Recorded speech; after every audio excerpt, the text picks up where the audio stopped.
Corinth is a 1 versus 1 deduction game played on a grid of colored squares, 6x10, that's procedurally generated every game. And every game there will be one square on the board that hides a treasure, and the goal of each player is to dig up that treasure first. Each player is given a clue. For example, this player has the clue the treasure is not within 2 of gold, and there's only one square on the board that satisfies both clues. So here we're looking at the end state of a game, and the game as a visual aid will highlight the squares that satisfy your clue. So for example, the only squares on the board that are not within 2 of gold are these squares that are highlighted and the red square. The red square shows the treasure at the end of the game. And distance is measured by direct adjacency. So for example, this square is within 1 of gold because it's right here. This square is within 2 of gold because we get there in 2 steps. This square is not within 2 of gold. We don't measure diagonals, just direct adjacency. So these are the only squares that satisfy our clue. The other things you want to make note of on this board, as they'll be used in the play, are these little marks made on the board. So the large marks with white with black border in the bottom right of the square are our opponent's marks.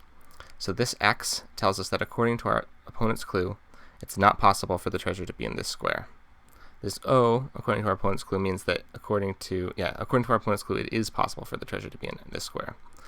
The black with white border marks in the top left of the squares are our marks. So this means we've shown to our opponent that according to our clue, it can't be here. According to our clue, it can't be here. And then according to our clue, it can be here. And we've guessed this square. We've dug up this square and won the game already at this point. And since it's the end of the game, we can also look at our opponent's point of view. So their clue was the treasure is now within 3 of salmon. And here's highlighting the squares that satisfy their clue.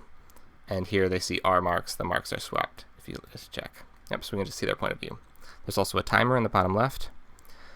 Each player starts with 180 seconds, 3 minutes, and every time they make a move, they get plus 30 seconds. So just like a chess clock would work with increment. So the way that the game is a deduction game is because there's only a certain number of possible clues. There are 3 formats that clues can take. So the first type is the treasure is not within 1, 2, or 3 of a color. Second format is the treasure is within 1 of a color. And the third is the treasure is in color 1 or in color 2. So for examples, we can see not within 3 of orchid. It's an example of the first type. Not within 2 of orchid. Not within 1 of turquoise. Within 1 of salmon. Or the final type is in orchid or in salmon or in gold. All the different combinations. And this comes out to 49 total possible clues. So during the game, these are the only clues you'll need to look out for, and really you need to remember the format that they take. So if we go and we queue up for a game, hopefully we get one fast, then I can go through how the play works. Okay, so here's our game. It's our turn. Our clue is the treasure is not within 2 of gold. So on your turn, you're going to do 2 things. You're going to pick a square to reveal, and then you're going to pick a square to ask about or dig up.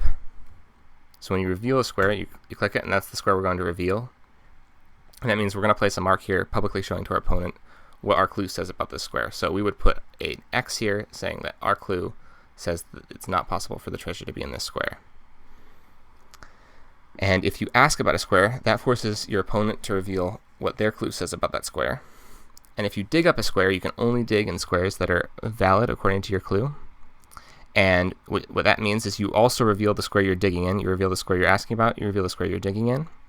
So you show your opponent that according to my clue, it is possible to be there. And then they reveal it. And if it's possible according to both your clues, that means the treasure's there and you win. So when you dig, you can win, but you're also revealing more information, a lot more information to your opponent. So if you dig and you miss, it's bad. So the only possible clues that your opponent could have are clues that exclude all but one of the squares, of your highlighted squares. Because after both of our clue, there's only one square on the board that satisfies both of our clues. So a good place to start is to look at our highlighted squares and think, what possible clues could our opponent have that eliminate all but one of our highlighted squares? So the first one that stands out to me here is not within 1 of slate blue. because this square is adjacent to slate blue, this square is adjacent to slate blue, this square is adjacent to slate blue. These two are both adjacent, and this one and this one. This one is slate blue, so it always counts. Only this square would be left over. So what we could do is we could pick a square to reveal, and then we could ask about a square that is not adjacent to slate blue, just to see if that's possible to be our opponent's clue. No. So we know that our opponent's clue is not that it can't be that our opponent's clue is that the treasure is not within 1 of slate blue, because this is not within 1 of slate blue, and it's impossible according to their clue, so it's something else. So now it's our opponent's turn, and while it's our opponent's turn, we can think a little more. What other possible clues are there? So another possible clue would be in turquoise or in gold, or in sand or in gold, or in sand or in orchid, or in turquoise or in orchid, or also all those with slate as well. So maybe our next question could be about gold.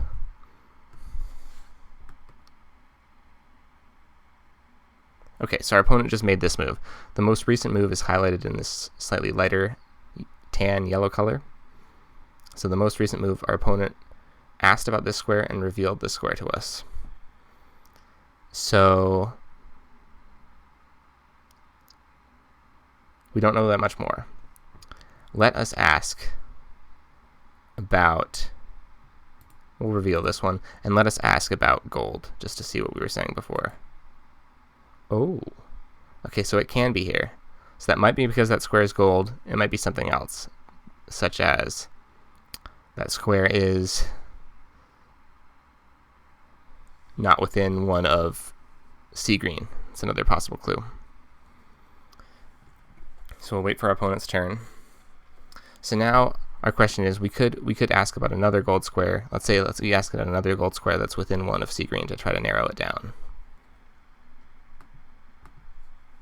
Because if their clue is in gold and in another color, then we know it's either sand, turquoise, or slate, because those are the only colors that we only have 1 of in our highlighted squares. If it's not within 1 of sea green, is that possible? These 3 are all within 1 of sea green. These 2 are. This one is. Ah, yes. So this one would be the only one left over. So that is a possible clue. Okay, so it's our turn. Let's reveal another one, and let's ask about this square, because this is in gold, but it's also within 1 of sea green. So we verify whether their clue is actually about gold or whether it's about sea green.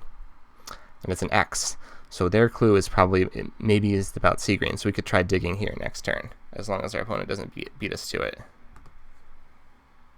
Okay, our opponent made that move. Okay, I think it's time to dig. So let's reveal here, and let's try digging here, because we're assuming, based on this information, we could do a little more narrowing down, but assuming for this video, we have a good amount of information that this might be their clue. Let's try it, and we win. Let's see, were we right about that clue? Yes, we were. Treasure's not within 1 of sea green. So that's the game. Hopefully that helped you get started a little bit faster, and hopefully you enjoy the game.